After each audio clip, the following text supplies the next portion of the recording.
Swayam Prabha. Digital India. Educated India.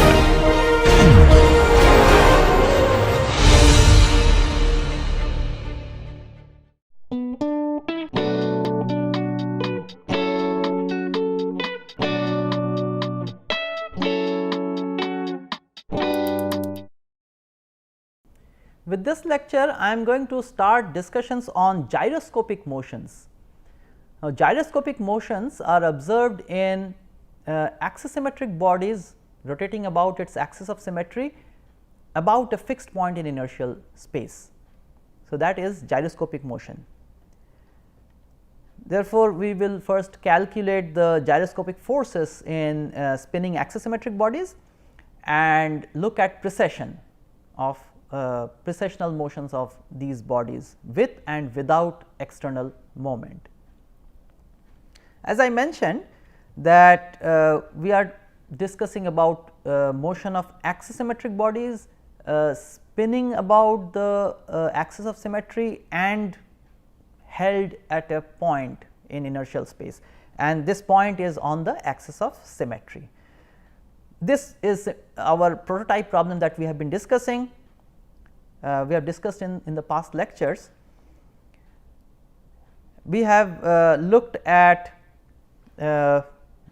these kinds of motion: precession, nutation and spin, and gyroscopic motion is a common phenomenon or a motion that is exhibited by tops, for example, and many other axisymmetric bodies. We will look at these examples. The first and foremost requirement is the spin of the axisymmetric bodies about its axis of symmetry, and it is fixed at a point on the axis of symmetry, and this is the origin of our inertial frame. But we use a frame which is not the inertial frame, which is defined in such a way that in this frame the moment of inertia tensor of this body is fixed, even though this is not a body fixed frame. This x y z frame, even though it is not a body fixed frame, yet because of the symmetry of the body, the moment of inertia tensor is constant in this frame. And how do we define this frame? The x axis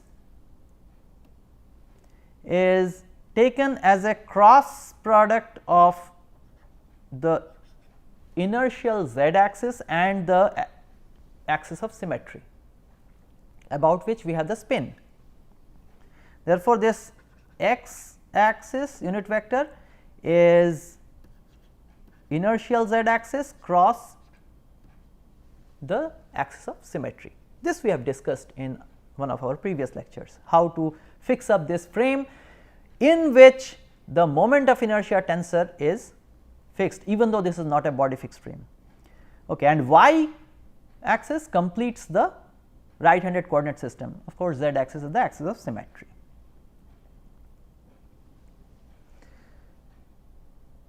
In this frame, an observer in this frame will always see the body aligned with the z axis, the axis of symmetry always along the z axis, because z axis is defined that way. It is the axis of symmetry, and therefore, even though this is spinning and this body being axisymmetric, therefore, the moment of inertia tensor in this x y z frame is constant.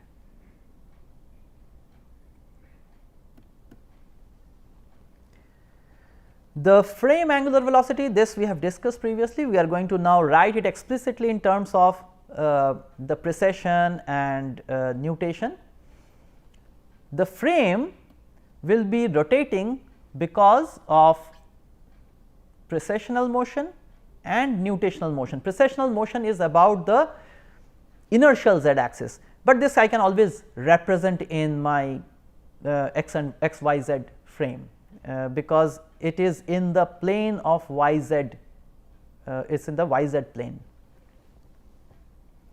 That is the precessional angular velocity, and this is the nutational angular velocity about x axis. So, that is the angular velocity of the frame spin angular velocity of the body is p k cap. Therefore, the net angular velocity of the body is the angular velocity of the frame plus angular velocity of the body with respect to the frame, and here I have marked out what are the various terms. We have nutation, which is the rotation about the x axis, which is perpendicular to the axis of symmetry and the inertial z axis.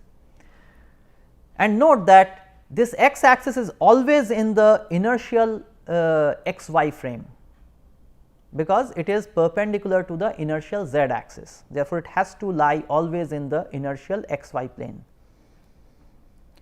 The second term is born out of precession, and the third term has contributions from precession and spin.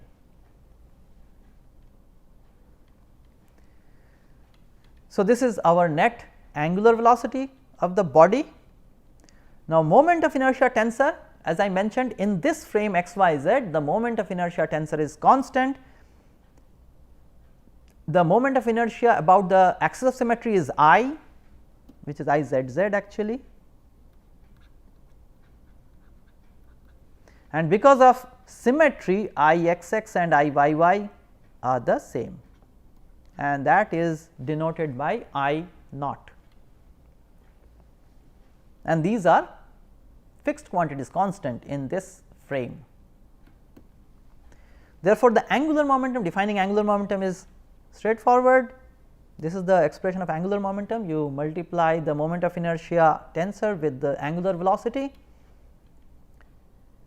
and this is your angular momentum about the point O. This is a fixed point in inertial space. So, this is our angular momentum. Now, we will look at the equation of angular momentum or the rotational dynamics equation about this point O, which is a fixed point in inertial space. The rate of change of angular momentum about O is equal to the net moment of all forces about O, or there can be couple moments as well. So, all moments, sum of all moments.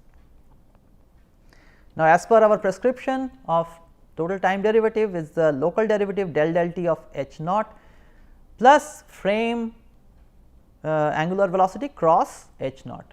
So, the second term on the left hand side is the because of the frame derivative. I plug in I now start derivating the angular momentum about O, the local derivative. Now, I do not consider that this theta dot, psi dot, theta etcetera, these are constants. They can be in general changing. We are first trying to determine the general equations of motion, then we will look at some special cases. So, for general equation of motion, I must derivate, I must consider that theta is changing, theta dot can be changing, psi dot can be changing, etcetera. But what I do not consider to be changing is the spin. This is just an assumption, but you can always include the change in spin. So, what I do is I assume that the spin is constant and the net moment is only about the x axis. Typically for a top, for example, a top, it is the weight that produces the moment about point O. Therefore, suppose this is the center of mass, we will have the weight, and that is going to produce a moment about the x axis. So, moment is assumed to be only in the I cap direction.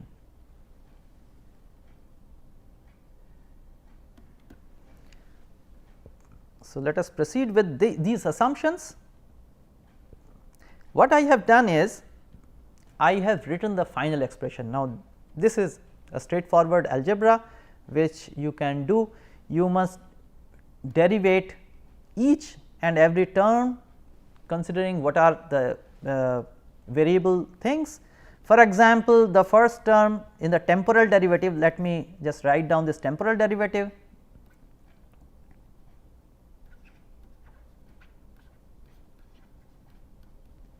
This term is I naught theta double dot I cap plus I naught psi double dot sin theta j cap plus there will be another term I naught psi dot theta dot cos theta j cap plus I psi double dot cos theta minus psi dot theta dot sin theta plus p k cap.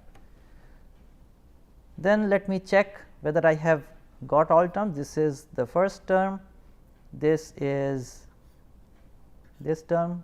So, these I have this and I have this and this. Oh, this derivated and this goes to 0, of course, this will not exist. P has been considered to be constant, therefore, that derivative goes to 0.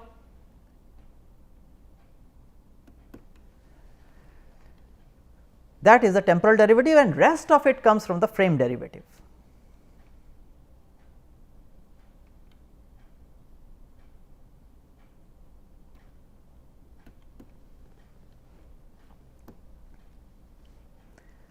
Finally, if you look at the components of the equation of motion, then we have these three equations. I have, as I have mentioned before, we are considering moment only about the x axis.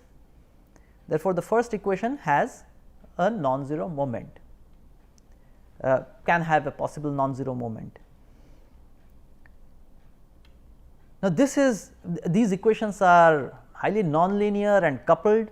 They are extremely difficult to solve analytically or almost impossible to solve. You have to do numerical solutions for this, but what we are going to do is we are going to look at some special cases.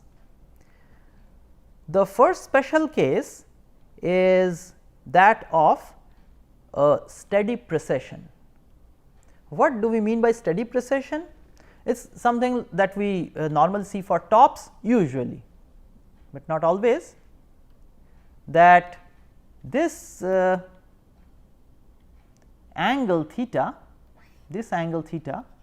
is constant. This angle theta is constant, which means theta dot is 0. There is no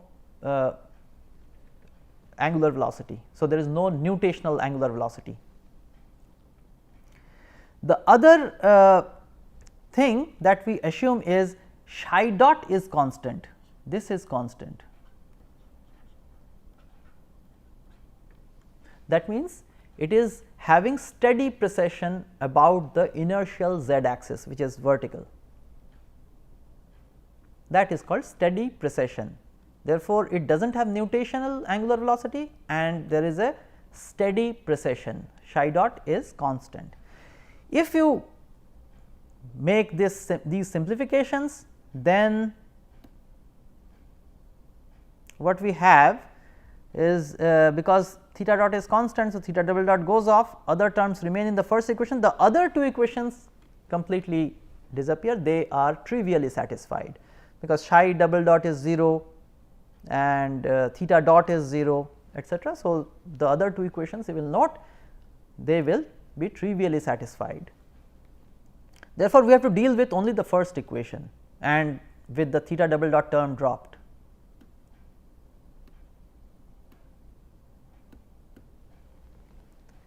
We have only this equation. If I make this assumption that precessional angular velocity is much smaller than the spin angular velocity, this typically happens in a top, for example. The top is spinning at a very high rate, but its axis is precessing at a very low rate. And if you make that assumption, then we can drop all quadratics in or square terms in psi dot,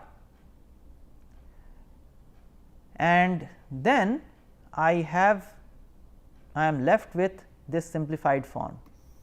So, I have contributions from this equal to m x, all quadratics in psi dot are dropped.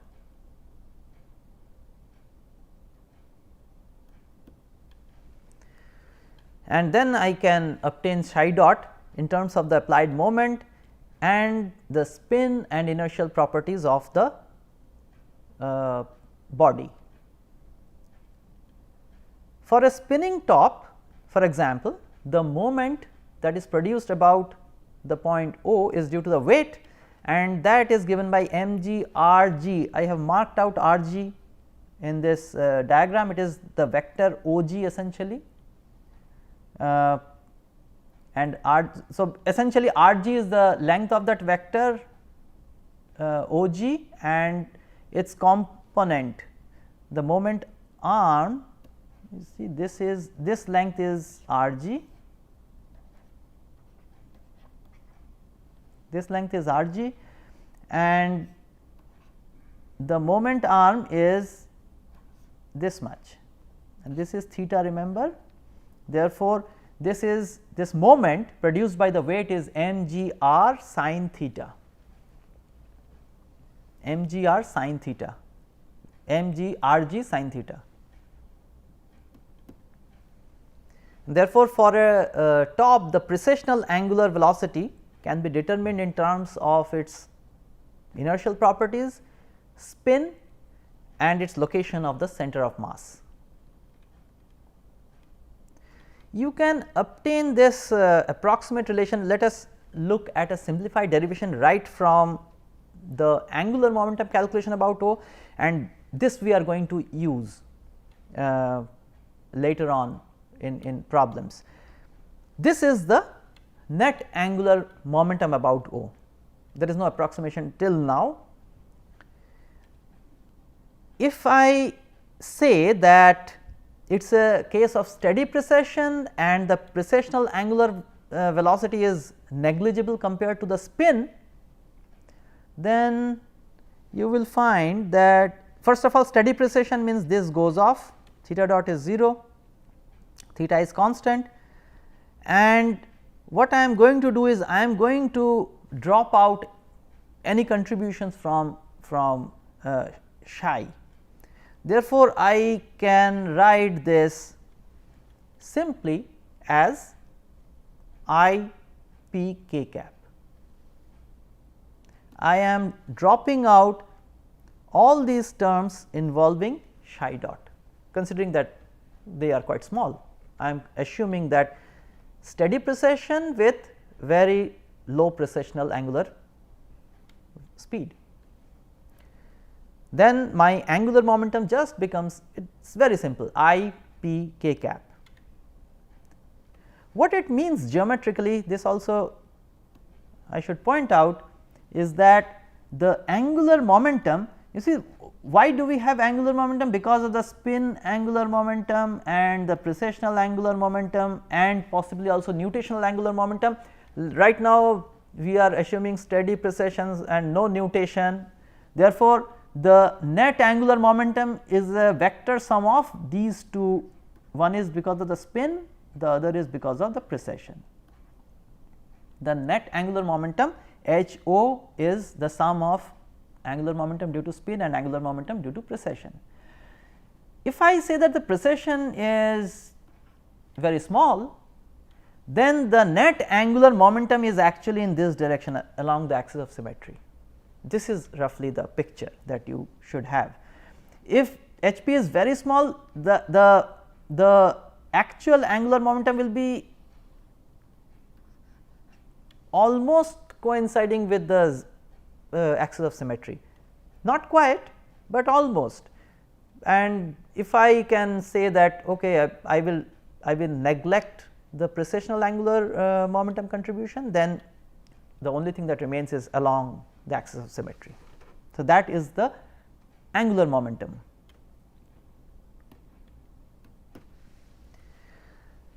If I take the rate of change of angular momentum, because there is no local derivative, p is constant, I is constant, therefore, del t of h naught will be 0. What remains is the frame derivative term, which is omega f cross h naught, and that will give me I p omega f cross k cap, and omega f remember is this expression I have written in green, and if you take this cross product, and theta dot is of course 0, no nutation, and I am going to consider therefore this term only contributes, and that is how I get this expression, and this is same as what I have obtained here.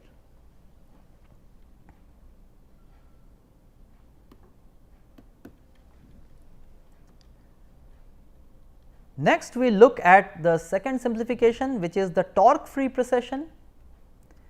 In this case we have a body which is spinning, has been given a spin about its axis of symmetry, and it is now in space, or it is moving something like a frisbee or a disc which has been given a spin and it has also been projected.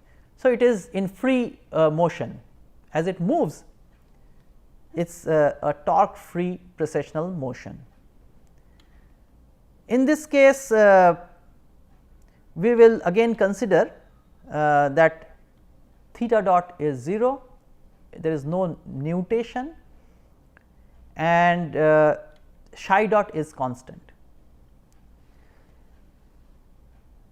So, we are left with only one equation, and here even the moment about the x axis, that also goes to 0. So, on simplification I obtain this equation. What I can calculate from here is the precessional angular speed psi dot. Now, there can be two values. The spin is provided, to the body, and so that is a constant as we have assumed. I can calculate the precessional angular speed psi dot, which can be 0 or it can be this expression I about the axis of symmetry times spin angular speed divided by I naught minus I times cosine theta. Theta, remember, is this angle. It is the angle made by the axis of symmetry with the inertial direction. Theta is the angle made by the axis of symmetry which is now precessing, it is precessing, and the angle made by this precessing axis of symmetry and the vertical inertial direction, that is theta.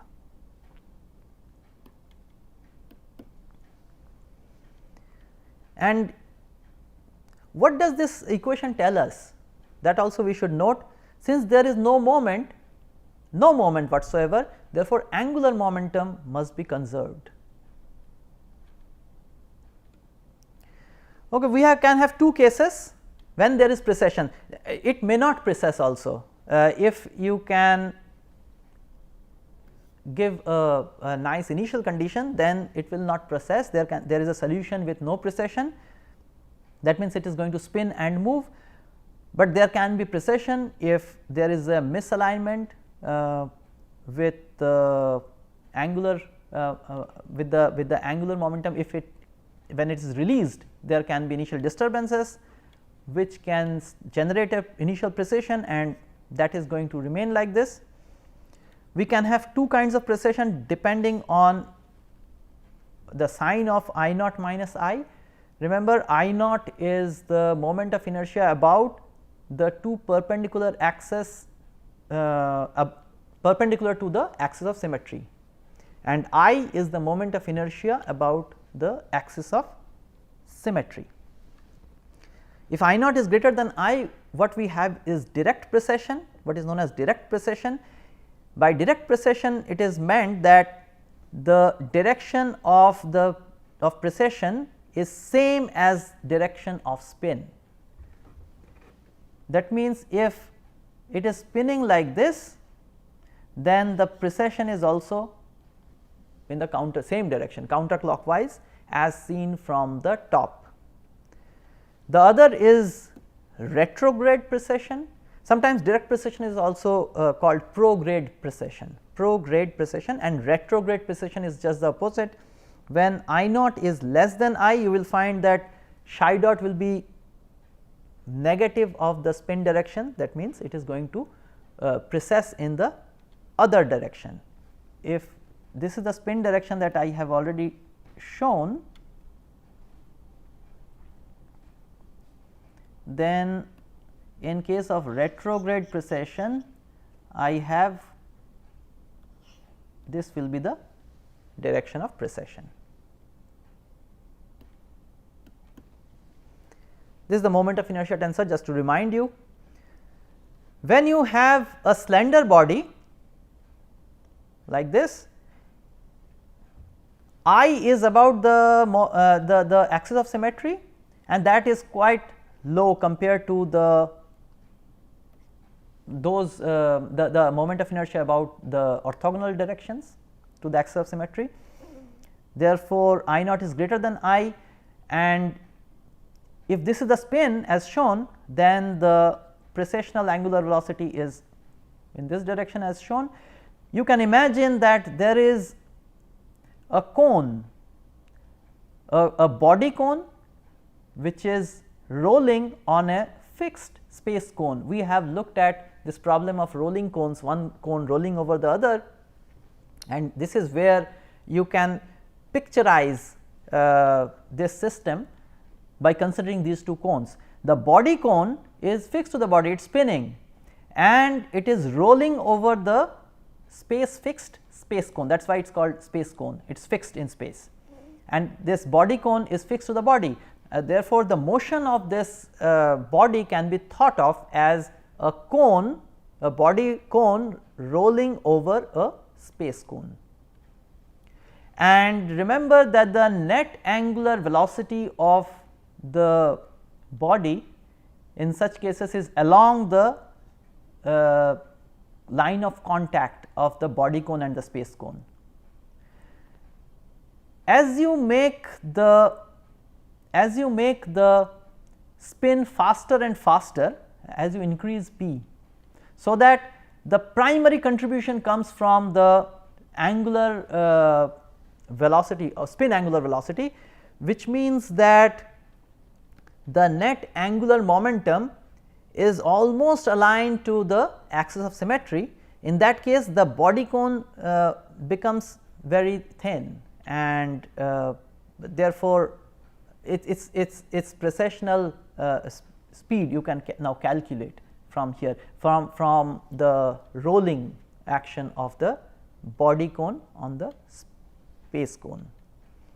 Now, this is the situation when you have direct precession or prograde precession, and the opposite thing happens in case of a body for which the moment of inertia about its axis of symmetry is greater than that in the perpendicular direction. Therefore, I naught, which is along the two axes perpendicular to the axis of symmetry, if that is lower than the moment of inertia about the axis of symmetry, then you have the retrograde precession. And in this case, the two cones are like this. One cone, the space cone, is the interior cone, and the body cone goes out, but the angular velocity vector is on the line of contact. This picture of this cone is just for visualization.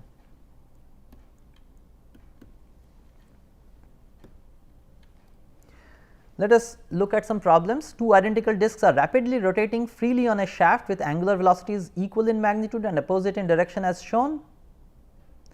The shaft in turn is caused to rotate slowly about the vertical axis in the sense indicated. It is rotating in this direction.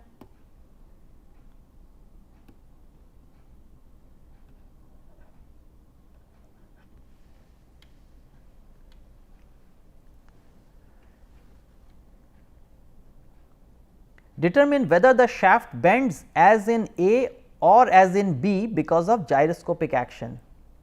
Because of gyroscopic action, whether the shaft have tendency to bend in as in A or as in B. This is a problem from the book of Merriam and Craig. I look at this disc separately, one of the discs separately.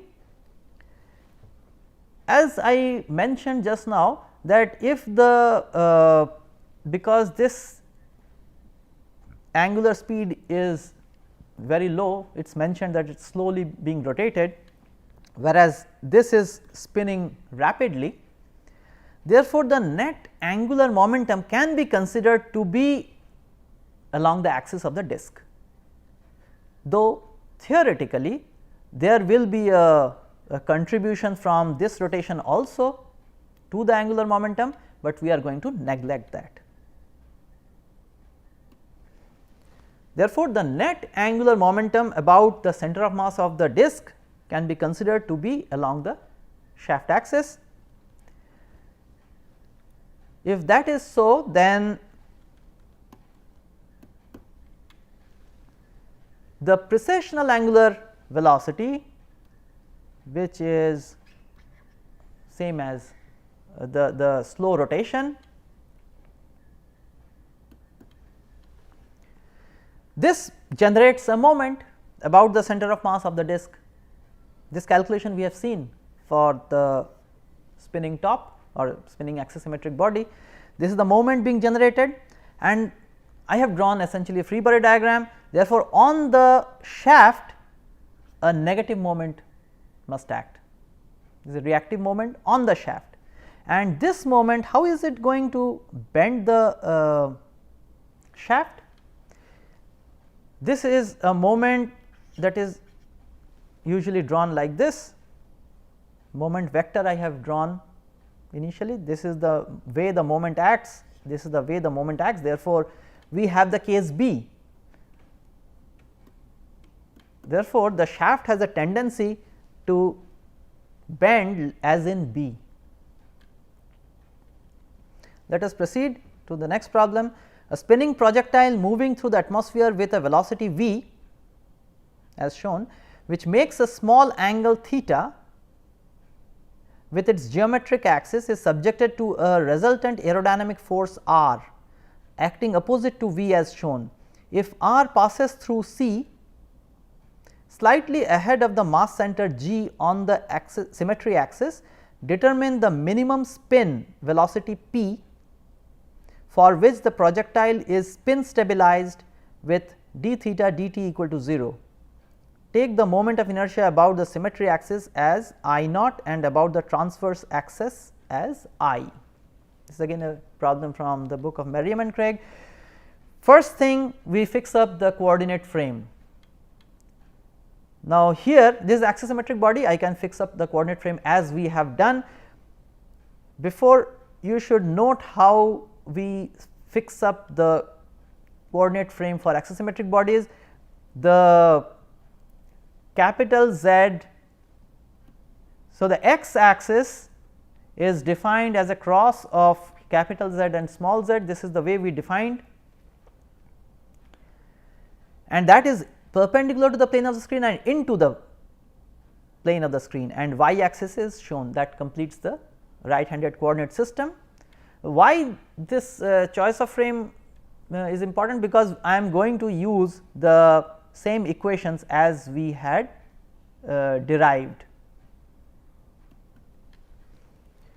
This was the governing equation, we have derived it for the kind of frame we have discussed before, and that same kind of frame I have fixed for this body because I wanted to use this equation. Now, what is the moment here? Moment is because of the drag force R, aerodynamic drag force R, and that can be written as R bar is shown in the figure, times the drag force magnitude R times sine theta, that is the moment. We are considering that this is steady precession case, there is no nutation, theta is not changing. and then I get this quadratic equation in the precessional angular speed psi dot. For real solutions, that means if it is to have real precession, psi dot must be a real solution of this quadratic equation, and for real solutions I must have the discriminant greater than equal to 0, and from there I get bounds on the spin angular velocity, the spin angular velocity. So, there must be a minimum spin angular velocity for this body to be spin stabilized. This is known as spin stabilization of a projectile, and this is typically used in bullets. For example, there is rifling in the barrel of the gun which gives a spin to the bullet or to the projectile, so that it does not deviate from its path due to aerodynamic effects. So, that completes our problem, and this lecture we have looked at gyroscopic forces on spinning axisymmetric bodies and discussed precession with and without external moment, and looked at some problems. With that, I will close this lecture.